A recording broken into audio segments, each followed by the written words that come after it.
ሰላም ክቡራት ተኸታተልቲ በአርከስ ኣብዚኣ ቪድዮ ድማ ብዛዕባ ቀዳምነት ምሃብ ማለት ማዓሲና ቀዳምነት ንህብን ማዓሲዩኸ ቀዳምነት ንዓና ዘለና ክንርኢ ክንፍትና ሰናይ ምክትታል ካብዘን ሰለስተ መካይን ነዘን ናይ ቀብሪ መካይን ቆሪፃተን ክትሓልፍ ዘይብላ ኣየነይተን ያብለና ኣሎ ኣብዚ ክንፈልጦ ዘለና ኩሉ ግዜ ናይ ቀብሪ መካይን ካብተን ተሰሪዐን ዘለዋ ታ ቀዳመይቲ ናብ ጽርግያ ምስተኣቱ ወይ ድማ ምስ ተሓልፍ ቆሪጽ ከያን ክትሓልፍ ኣይግባኒ እዚ ስለምንታይ ንዝብል ምብራህ ድማ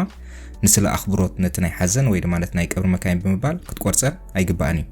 ስለዚ ኩሉ ግዜ ታ ቀዳመይቲ ናይ ቀብሪ መኪና ቀዲማ ምስ ዘይተሓልፍ ታ ብየማን ዘላ ተሽከርካሪት ቀዳመይቲ ክትሓልፍ ኣለዋ ወይ ካ ቀዳምነት ኣለዋ ታ ቀዳመይቲ ናይ ቀብሪ መኪና እንተደኣ ናብ ጽርግያ ኣትያ ወይ ድማ እንተደኣ ሓሊፋ ግን ነተን ዝተረፋ ክትቆርጸን ጉቡእ ኣይኮነን ወይ ድማ ጽቡቕ ኣይኮነን ማለት እዩ ስለዚ ተሕቶ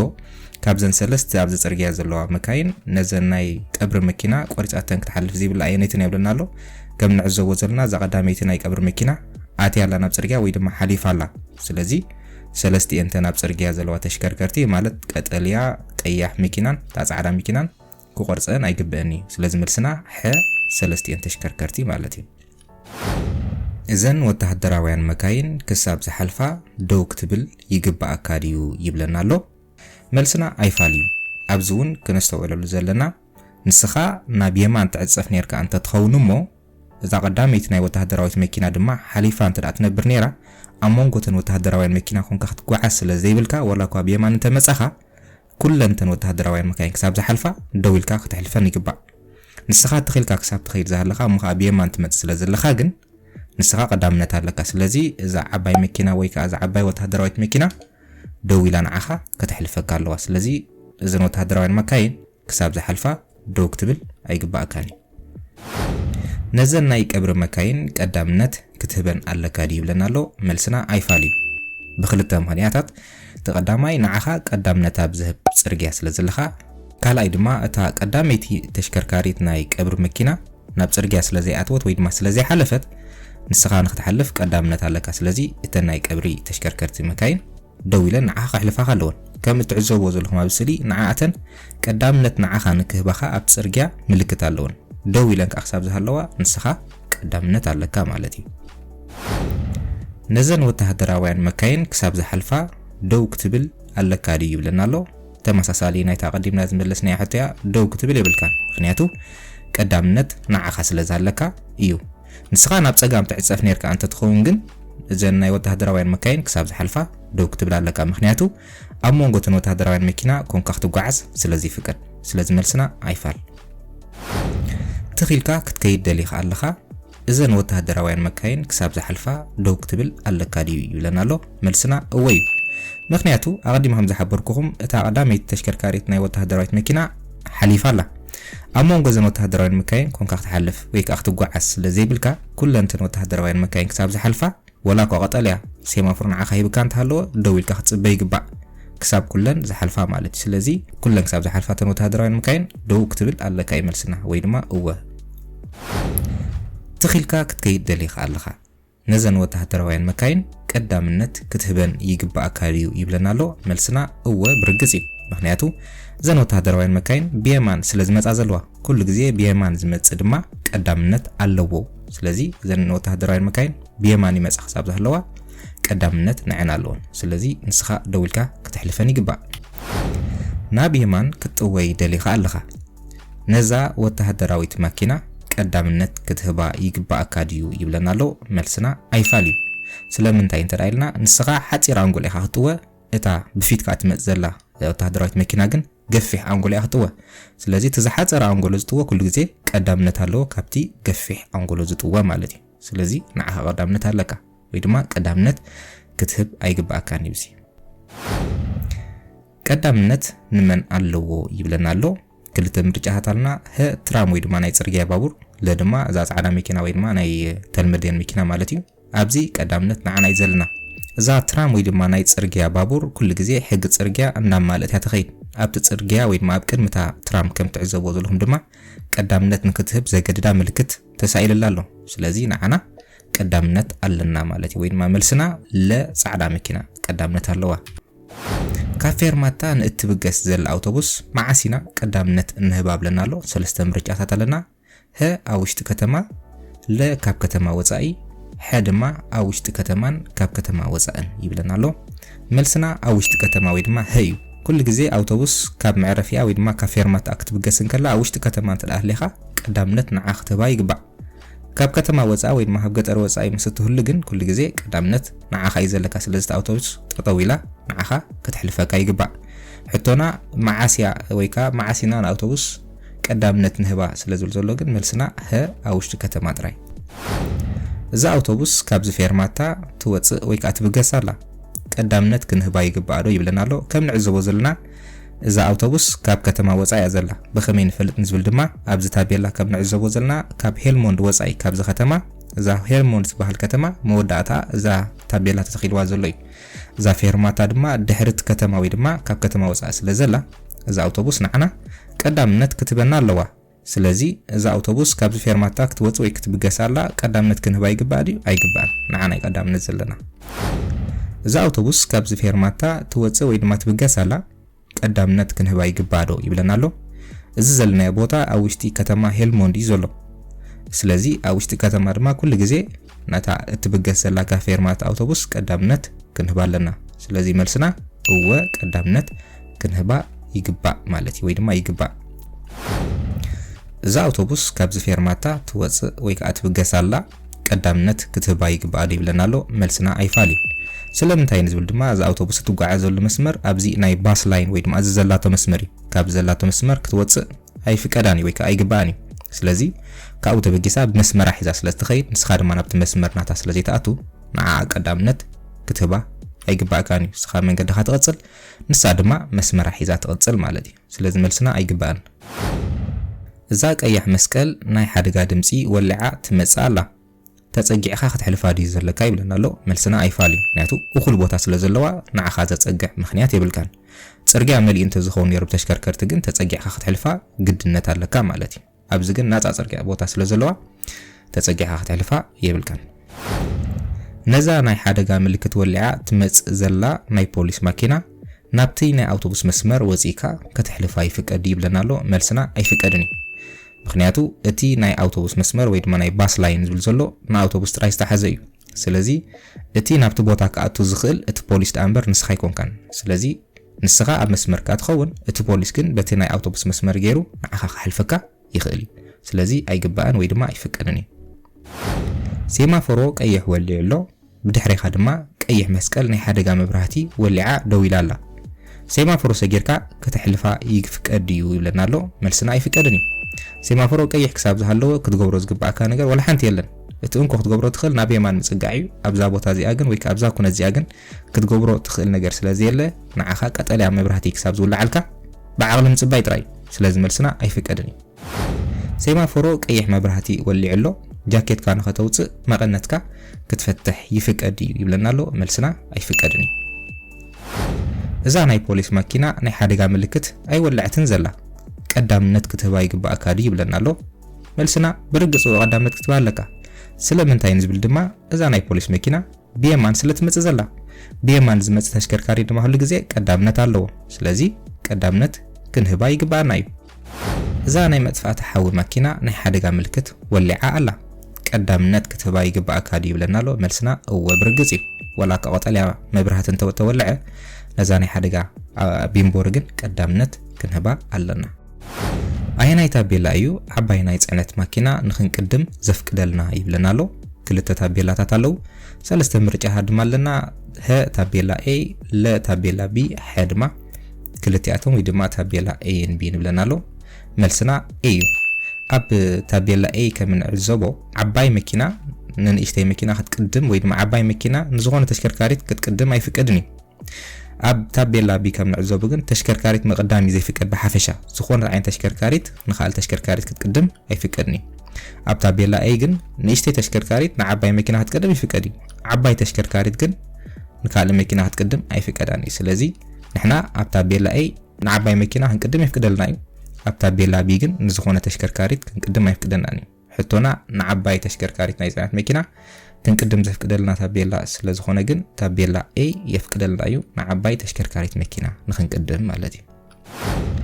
ኣብዚ ጽርግያ ነዝበዓል ሞቶ ቀዲምካዮ ክትሓልፍ ይፍቀድ እዩ ይብለናሎ መልስና ኣይፍቀድን እዩ ስለምንታይ ንዝብል ድማ ኣብዚ ታቤላ ከም ንዕዘቦ ዘለና ዝኾነ ተሽከርካሪት ቀዲምካ ምሕላፍ ስለዚ ይፍቀድ ስለዚ መልስና ኣይፍቀድን እዩ ትርጉም ናይዚ ታቤላ ተሽከርካሪት መቅዳም ኩልኩል ምዃኑ እዩ ዝሕብረና ኣብዚ ታቤላ ዘለዎ ጽርግያ ክትቅድመን ዝፍቀደካ ተሽከርከርቲ ናይ ኤሌክትሪክ ብሽክለታ ከምኡ ድማ 25 ኪሎ ሜትር ኣብ ሰዓት ትጓዓዝ ሞቶ ወይ ድማ ናይ ስንኩላን ዓረብያ ወይ ከዓ ስኩት ሞቢል ዝበሃላ ተሽከርከርቲ ጥራይ ካብዚአን ወፃኢ ግን ዝኾነ ዓይነት ተሽከርካሪት መቅዳም ኣይፍቀድን ማለት እዩ እዚ ምልክት ኣብ ዘለዎ ጽርግያ ዓባይ መኪና ክትቅድም ይፍቀድ ይብለናሎ ወብርግጽ ክንቅድም ዓባይ መኪና ይፍቀደና እዩ ዓባይ ናይ ጽዕነት መኪና ግን ንካልእ ተሽከርካሪት ወይ ድማ ንዓና ክትቅድመና ኣይፍቀዳን ስለዚ መልስና ይፍቀድ ኣብዚ ጽርግያ ነዛ ናይ ስንኩላን መኪና ክንቅድማ ይፍቀደና ድዩ ይብለናሎ ወብርግጽ ይፍቀደና እዩ ኣብዚ ጽርግያ ነዛ ትራክተር ክትቅድማ ይፍቀድ እዩ ይብለናሎ መልስና ኣይፍቀድን እዩ ቀፂላት መጽሕቶ ተመሳሳሊት ኮይና ኣብዚ ጽርግያ ነዛ ትራክተር ክትቅድማ ይፍቀድ እዩ ይብለናሎ መልስና ይፍቀድ እዩ ኣብዚ ጽርግያ ተሽከርከርቲ ብጀካ ብሽክለታ ናይ ስንኩላን መኪና ወይ ከዓ 25 ኪሎ ሜትር ኣብ ሰዓት ትጓዓዝ ተሽከርካሪት ንቃል መቅዳም ኣይፍቀድን እዩ እንተኾነ ግን ኣብ ታቤላ ከም ንዕዘቦ ዘለና ትራክተር እውን ምስተን ኣቀዲመ ክሕብረኩም ጽናሕኩ ተሽከርከርቲ ዝተሓወሰት እያ ስለዚ ትራክተር እውን ኣብዚ ጽርግያ እዚ ክንቅድም ይፍቀደና እዩ ማለት እዩ ኣብዚ ቦታ ነዛ ቀያሕ መኪና ክትቅድማ ይፍቀድ እዩ ይብለናሎ መልስና ኣይፍቀድን እዩ ስለምንታይ ኣብ ኩርባ ስለዘልና ማለት እዩ ኩሉ ግዜ ድማ ኣብ ኩርባ ወይ ድማ ኣብ አንጎሎ ተሽከርካሪት መቅዳም ኣይፍቀድን እዩ ኣብዚ ቦታ ነዞም በዓል ብሽክለታን ሞቶን ክትቅድሞም ይፍቀድ እዩ ይብለናሎ መልስና ኣይፍቀድን እዩ ኩሉ ግዜ ኣብ ቅድሚ ዜብራ መሳገር ኣጋር ኮነ ኣብ ቅድሚ አንጎሎ ኮነ ከምኡን ኣብ ኩርባ ተሽከርካሪት ኮነ ብሽክለታ መቅዳም ኣይፍቀድን እዩ ኣብዚ ስእሊ ከም ንዕዘቦ ድማ ኣብ ቅድሚ ዞም ሰብ ብሽክለታ ናይ ዜብራ መሳገር ኣጋር ኣሎ ስለዚ ኣብዚ ቦታ እዚ ተሽከርካሪት ኮነ ብሽክለታ ክንቅድም ኣይፍቀድን ስለዚ መልስና ኣይፍቀድን እዛ ሰማያዊት መኪና ናብ የማን ትጥወያላ ብከምዚ ኣገባብ ክትቅድማ ይፍቀድ እዩ ይብለናሎ መልስና ኣይፍቀድን እዩ ምክንያቱ ኣብ ቅድሚ መስቀላዊ መንገዲ ተሽከርካሪት መቅዳም ኣይፍቀድን እዩ ብፍጹም ተሽከርካሪት ክትቅድመሎም ዘይብልካ ቦታታት ይብለናሎ ሓደ ኣብ ኩርባ ካልኣይ ድማ ኣብ ቅድሚ ዜብራ መሳገር ኣጋር ሳልሳይ ድማ ኣብ ቅድሚ መስቀላዊ መንገዲ ወይ ድማ ኣብ ቅድሚ አንጎሎታት ማለት እዩ ኣብዞም ሰለስተ ቦታታት ተሽከርካሪት መቅዳም ኣይፍቀድን እዩ ካብዚ ሃይወይ ትወጽእ ኣለኻ ብየማናይ መስመር ነዛ ዓባይ መኪና ክትቅድማ ይፍቀድ ይብለናሎ መልስና ይፍቀድ እዩ ኩሉ ግዜ ብየማናይ መስመር ክንቅድም ኣይፍቀድን እንተኾነ ግን ኣብዚ ካብ ሃይወይ ስለንወጽእ ዘለና ነዛ ዓባይ መኪና ክንቅድማ ብየማናይ መስመር ይፍቀደና እዩ ኣብ ትራፊክ ኣለኻ ንበል የማናይ መስመር ሒዝካ ብጸጋምካ ንዘለዋ መካይን ክትቅድም ይፍቀድ እዩ ይብለናሎ ኣብ ትራፊክ ኣብ ትህልወሉ እዋን ብየማናይ መስመር ተሽከርከርቲ ክትቅድም ይፍቀደካ እዩ ስለዚ መልስና ይፍቀድ የማናይ መስመር ሒዝና ኣብ ጸጋማይ መስመር ንዘላ መኪና ክንቅድም ይፍቀድ እዩ ይብለናሎ መልስና ኣይፍቀድን እዩ ብከምዚ ኣገባብ ነዛ ሰማያዊት መኪና ክንቅድማ ይፍቀድ እዩ ይብለናሎ መልስና ይፍቀድ እዩ ኣብዚ ምስሊ ከም ንዕዘቦ እዛ ሰማያዊት መኪና ናብ ጸጋም ክትዕጸፍ ደልያላ ስለዚ ንሳ ክሳብ እትጥወይ ጠጠው ኢልና ብድሕሪያ ዘጸበይ ምኽንያት የብልናን ኣብዚ ቀይሕ መስመር ወይ ድማ ኣብዚ ናይ ብሽክለታ መስመር ብሽክለታ ዘይተሓልፍ ሪና ናብ የማናይ መስመር ብምስጋር ነዛ ሰማያዊት መኪና ብከምዚ ኣገባብ ክንሓልፋ ንኽእል ኢና ስለዚ መልስና ይፍቀድ እዩ ብየማን ምቅዳም ዘፍቅዱ ኩነታት ብለናሎ ሓደ ካብ ሃይወይ ትወጽእ እንተዳ ኣለኻ ወይ ድማ ኣብ ትወጽሉ እዋን እዩ ካልኣይ ኣብ እዋን ትራፊክ ሳልሳይ ኣብ ሰርክል ራብዓይ ኣብ ዝተቆራረጸ ሕንጻት ዘለዎ ናይ ብሽክለታ መስመር ሓምሻይ ድማ ንናይ ጽርግያ ባቡር ወይ ድማ ትራም ኣብዞም ሓሙሽተ ኩነታት ብየማናይ መስመር ተሽከርከርቲ ክንቅድም ይፍቀደና እዩ ማለት እዩ እዛ ቀያሕ መኪና ቀሲላ ትጓዓዝ ኣላ ነዚ የማናይ መስመር ሒዝካ ክትቅድማ ይፍቀድ እዩ ይብለናሎ መልስና ኣይፍቀድን እዩ እቲ እንኮ ክንገብሮ ዘለና ንሕና ናብ ጸጋማይ መስመር ብምስጋር እታ ተሽከርካሪት ናብ የማን ተሰጊራ ንዓና ክሳብ ትሕልፈና ምጽባይ ብከምዚ ኣገባብ ድማ ነታ ተሽከርካሪት ክንቅድማ ንኽእል የማናይ መስመር ሒዝና ግን እታ ተሽከርካሪት ወላ ቀስ እንተበለት ክንቅድማ ኣይፍቀደናን እዩ ነዛ ቀያሕ መኪና ንክንቅድማ بحنساب ناب ጸጋማይ መስመር ክትሰግር ይፍቀድ ይብለናሎ መልስና ኣይፍቀድን እዩ እቲ ክንገብሮ ዝግባእ መጀመርታ ስፔኩናሪና ጸጋማይ መስመር ናጻም ዝኸው ናብ ጸጋማይ መስመር ንሰግር ቀጺልናውን መስትያትና ብምዕዛብ ጸጋማይ መስመርና ናጻም ዝኸው ናብ ሳልሳይ መስመር ንሰግር እንደገና ቀጺልናውን መስትያትና ብምጥቃም ራብዓይ ወይ ድማ ጸጋማይ መስመር ናጻም ዝህሉ ናብ ተራብዓይ መስመር ብምስጋር ነታ ቀያሕ መኪና ክንቅድማ ይፍቀደና ማለት እዩ ስለዚ መልሳና ይዛሕቶ በሐንሳብ ናብ ጸጋማይ መስመር ክንሰግር ኣይፍቀድን እዩ ነዛ ቀያሕ መኪና ቀዳምነት ክንህባ ይግባእ ድዩ ይብለናሎ መልስና እወ እዩ ምክንያቱ እዚ ቀያሕ መስመር ዘላቶ መገዲ ዝዕጾ ወይ ድማ ዘይቅጽል ስለ ዝኾነ እታ ቀያሕ መኪና ናብ ትናህና መስመር ንክትሰግር ቦታ ክንህባ ይግባእ ኣብ እዋን ትራፊክ ናብ ኣብ ቅድሜና ዘላ መኪና ብምቕራብ ጻዕቂ ትራፊክ ከነውድል ንኽእል ዲና ይብለናሎ መልስና ኣይንኽእልን ሰብ ብሽክለታ ብየማን ቅድሙኻ ይፍቀድ ድዩ ይብለናሎ መልስና እወ ይፍቀድ እዩ ከም ንፈልጦ መስመር ናይ ብሽክለታ ኩሉ ግዜ የማናይ ኮይኑ ብየማናይ መስመር ሰብ ብሽክለታ ተሽከርከርቲ ቅድሙ ይፍቀዶም እዩ ካብ አውትሬት ወይ ድማ ኤግዚት ኣብ ትወጽሉ እዋን ንመን ቀዳምነት ክትህብ ይግባእ ይብለናሎ ሰለስተ ምርጫታት ኣለዋና ንብሞተር ዝንቀሳቐሳ ተሽከርከርቲ ጥራይ ለንኩለን ተሽከርከርቲ ዝተደምሮ ብሽክለታ ጥራይ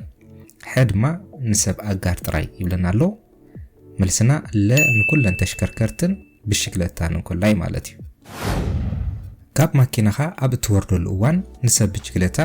ቀዳምነት ክትህብ ይግባእ ድዩ ይብለናሎ መልስና እወ ይግባእ ኩሉ ግዜ ናብ ማኪናና ክንስቀል ኮነ ክንወርድ ንከለና ንሰብ ብሽክለታ ቀዳምነት ክንህብ ይግባእ ኣብዚ ብናይ ድሕሪት ማርሻ ንድሕሪት ክትምለስ ይፍቀድ ድዩ ይብለናሎ እዚ ዘለናይ ቦታ ሃይዌይ ኣብ ሃይዌይ ድማ ንድሕሪት ምምላስ ኣይፍቀድን እዩ ስለዚ መልስና ኣይፍቀድን እዩ ካብ ደው ዝበልካሉ ቦታ ክትብገስ ደሊኻ ኣለኻ ነዚ ሰብ ቀዳምነት ክትህቦ ይግባእ ድዩ ይብለናሎ መልስና እወ እዩ ኩሉ ግዜ ካብ ደው ኢልናሉ ዝነበርና ቦታ ክንብገስ እንከለና ንሰብ ኣጋር ኮነ ካልኦት ተሽከርከርቲ ቀዳምነት ክንህብ ይግባእ ስለዚ መልስና እወ ይግባእ እዩ ቀዳምነት ማዕሲና ክንህብ ዘለና ሓደ ደው ካብ ዝበልካሉ ቦታ ኣብ ትብገሰሉ እዋን ካልኣይ ማኪናኻ ኣብ ትዕሽገሉ እዋን ሳልሳይ ብዳሕራዋይ ማርሻ ናብ ድሕሪት ኣብ ትዝውረሉ እዋን ራብዓይ ድማ ተጠዊኻ ንድሕሪት ክትምለስ ኣብ ትደልየሉ እዋን ኩሉ ግዜ ኣብ ጽርግያን ዘለው ተሽከርከርቲ ቀዳምነት ክትህብ ይግባእ ተሽከርከርቲ ጥራይ ዘይኮኑ እንተላይ ንሰብ ኣጋር ማለት እዩ ማኪናኻ ኣብ ዝክትዕሽግ ደሊኻ ኣለኻ ነዚ ሰብ ቀዳምነት ክትህቦ ይግባእ ድዩ ይብለናሎ መልስና እወ እዩ ኩሉ ግዜ ማኪናና ክንዕሽጋ እንከልና ንሰብ ኣጋር ቀዳምነት ክንህብ ይግባእ እዩ ስለዚ መልስና እወ ይግባእ ናብ የማን ክትወይ ደሊኻ ኣለኻ ነዛ ሰበይቲ ቀዳምነት ክትህባ ይግባእ ድዩ ይብለናሎ መልስና እወ እዩ እታ ሰበይቲ ጽርግያ ተኺልያ ክትቆርጽ ንሕና ድማ ብድሕሪያ ወይ ድማ ብሕቑቃ ኢና ንሪኣ ዘለና ስለዚ ቀዳምነት ክንህባ ይግባእ ማለት እዩ ናብ የማን ክትወይ ደሊኻ ኣለኻ ነዚ በዓል ብሽክለታ ቀዳምነት ክትህቦ ይግባእ ድዩ ይብለናሎ መልስና እወ እዩ ምክንያቱ እቲ በዓል ብሽክለታ ተኺሉ እዩ መንገዱ ዝቕጽል ዘሎ ንስኻ ግን ጽርግያ ትቆርጽ ስለ ዘለኻ ነቲ ተኺሉ ዝኸይድ ቀዳምነት ክትህቦ ይግባእ ስለዚ መልስና እወ ይግባእ እዩ እዚ ምልክት ኣብ ዘለዎ ኣከባቢ ጽርግያ ብምሉኡ ንክትጥቀመሉ ዝፍቀዶ መን ይብለናሎ እዚ ታቤላ እዚ ስድራ ቤታት ኣብ ዝነብሩሉ ኣከባቢ ከም ዘለኻ ዝሕብር ታቤላ እዩ ሰለስተ ምርጫታት ይብናሎ ኩለን ተሽከርከርቲ ለሰብ ብሽክለታ ሕድማ ሰብ ኣጋር እዩ መልስና ድማ ሰብ ኣጋር እዩ እዚ ምልክት ኣብ ዘለዎ ኣከባቢ ጽርግያ ብምሉኡ ንክትጥቀመሉ ዝፍቀዶም ሰብ ኣጋር እዮም ናብ የማን ክትወይ ደሊኻ ኣለኻ ነዞም ሰብ ብሽክለታ ቀዳምነት ክትህቦም ይግባእ ድዩ ይብለናሎ መልስና እወ እዩ ከም ንዕዘቦ ዘለና እዚ ስናዓሳ ዝበሃል ኣብ ቅድሜና ወይ ከዓ ቀዳምነት ንክንህብ ዘገድድ ምልክት ኣብቲ ጽርግያ ተሳኢልልና ኣሎ ካልኣይ ድማ ንሕና ንዕጸፍ ኢና ዘለና ንሳቶም ግን ተኺሎም መንገዶም ስለ ዝቆጽሉ ዘለው ቀዳምነት ነቲ ተኺሉ ዝኸይድ ዘሎ ክንህቦ ይግባኣና እዩ ስለዚ መልስና እወ ይግባእ ማለት እዩ ናብ የማን ክትወይ ደሊኻ ኣለኻ ነዚ በዓል ብሽክለታ ቀዳምነት ክትህቦ ይግባእ ድዩ ይብለናሎ መልስና እወ ይግባእ እዩ ምክንያቱ እቲ በዓል ብሽክለታ ተኺሉ ዝኸጽል ዘሎ ንስኻ ግን ናብ የማን ትዕጸፍ ስለ ዘለኻ ነቲ ተኺሉ ዝኸይድ ዘሎ ቀዳምነት ክትህቦ ይግባእ ስለዚ መልስና እወ ይግባእ ነዚ በዓል ስኬት ቀዳምነት ክትህቦ ይግባእ ድዩ ይብለናሎ መልስና ኣይግባእን እዩ ምክንያቱ እዚ በዓል ስኬት ምስ ተሽከርከርቲ ዘይኮነ ምስ ሰብ ኣጋር እዩ ዝቑጸር ሰብ ኣጋር ድማ ኣብዚ ቦታ እዚ ቀዳምነት ክትህቦም ዘገድና ሕጊ የለን ስለዚ ቀዳምነት ክትህቦ ኣይግባእን እዩ دخيمك أنكلخ ماكينة ممرح انتاي سعبين كختل يخذل يبلنالو سلسة مرجعات اللوانا ها أتوكرخا يبرخ لا أتوكرخا يقدل حد ما زخونا سعبين أي ختل يبلنالو ملسنا لا أتوكرخا يقدلي دخيم كان كلخا ماكينة مستمرح أتوكرخا كل جزء يقدل مالتي سلازم ملسنا لا أتوكرخا يقدل قدامنا تنمنا اللو يبلنالو ملسنا مجمرتا أي حلف شعو بي يعشق شعو دما سي كام عشق بوتي يوصي ويدما ملسنا ه A B C بقدم تختل مالتي زتا بيلا انتا يحبرنا يبلنالو سلسة مرجعات اللوانا ه ناب كل تزمقل سرقيا لا راش اور لاين ويدما سبيد ستروك حد ما اندات سبب زغيت سرقيا يبلنالو ازي ملكت ناي راش اور لاين ويدما سبيد ستروك يبهال بدايتش قونقا مالتي لازم ملسنا لا ايو ابراش اور لاين ويدما سبيد ستروك كتكتلو زلكا درت فتنت مستوم كالوت مسمرات معرضي يبلنالو ملسنا اوي اب سبيد ستروك ويدما اب راش اور لاين زبهال كتكتلو زلكا درت فتنت معرنايتوم كالوت مسمرات زلي لازم ملسنا هو نزع عباينا يصعنت ماكينه كتقدما يفقدي يبلنالو ملسنا اوي يفقدي زع عباينا يصعنت ماكينان اذا نيشتي تسحابي زلوا ماكينان زلو مسمر تناي راش اور لاين زبهالي እዚ ማለት እዚ መስመር ኣብቲ ሰራሕተኛታት ዝፍድሱሉ እዋን ጻዕቕ ናይ ተሽከርከርቲ ስለ ዘጋጥማ ባሂወይ ንኣገልግሎት ዝኽፈት ኮይኑ ንኽንጥቀመሉ ይፍቀደና ካብዚ መስመር እዚ ወፂና ነዛ ዓባይ ተሽከርካሪት ንኽንቅድማ ድማ ይፍቀደና እዩ እዚ ዘይተቋራረፀ ትኽ ዝበለ ሕንጻጽ እቲ መስመር እሱ ናይ ራሽ ኣወር ሌን ምዃኑ መፍለጢ ዳ እምበር ዘይእተው መስመር ከም ምዃኑ ዝሕብር ኣይኮነን ስለዚ ነዛ ዓባይ ናይ ጽዕነት መኪና ካብዚ መስመር ናብ ጸገማይ መስመር ሰጊርካ ንኽትቅድማ ይፍቀድ እዩ ناب كلت انداتا مقلا زخير صرغيا كم زخونه زحبر تابيلا اينا اي يبلنالو تابيلا اي ناب كلت انداتا مقلا زخير صرغيا مخاني يحبرنا تابيلا بي دما كاب سلسته ناب كلت زغدل صرغيا مخاني يحبرنا لازم ملسنا ه تابيلا اي يو ابي بوتا ايخا ماكيناخا اب صرغيا كتعشق زفقد يبلنالو سلسته مرجعات الوانا ه اوشت كتما طراي لا كاب كتما وصا طراي حدما اوشت كتمان كاب كتما وصا نبلنالو ملسنا اوشت كتما طراي كل غزي اوشت كتما طراينا مكينانا اب صرغيا خنعشق زفقدنا كاب كتما وصا ግን اب معشق ቦታ ተዘይ ኮይኑ ካብ ጽርግያ ወጻኢ ጥራይና መኪናና خنعشق ዝፍቀድ ናብ ጸጋም ክትወይ ደሊኻ ኣለኻ እንታይ ክትገብር ይግባ ይብለናሎ ክልተ ምርጫታት ይብናሎ ه ቀዳምነት ስለ ዘለካ ስቂልካ ክትቅጽል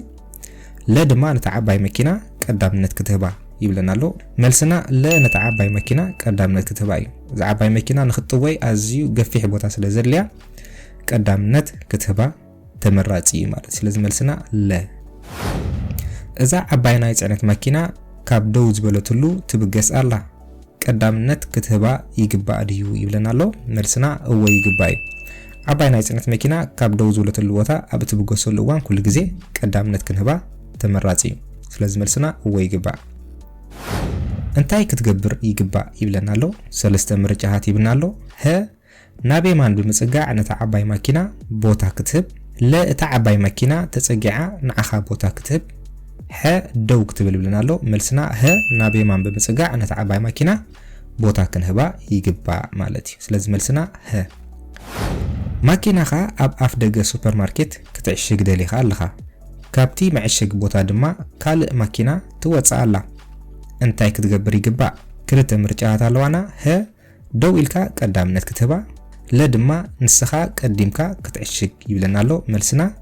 ه ደው ኢልካ ቀዳምነት ክትህብ ኣለካ ማለት እዩ